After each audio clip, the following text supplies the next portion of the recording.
वृद्ध आश्रम से बेटे को फोन आया कि माँ का अंतिम समय आ गया है, आकर मिल लो।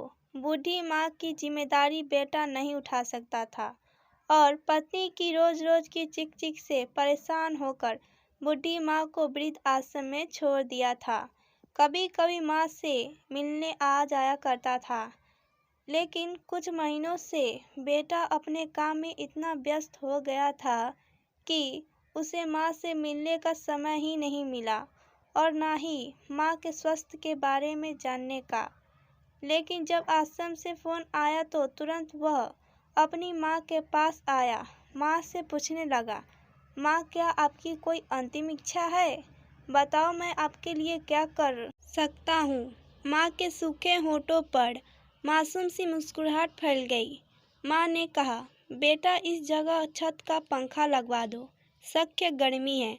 बेटा आश्चर्य से माँ को देखने लगा कि अंतिम समय में माँ को यह क्या सूझा और कहने लगा, माँ इतने वर्ष आप इस वृद्धाश्रम में रहे, कभी शिकायत नहीं की, फिर अंतिम समय में यह कैसी शिकायत?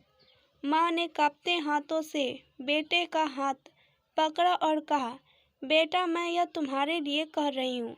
मैंने तो जैसे तैसे गुजारा कर लिया, लेकिन जब तुम्हारे बच्चे तुम्हें यहाँ भेजेंगे तो तुमसे यह गर्मी बर्दाश्त नहीं होगी।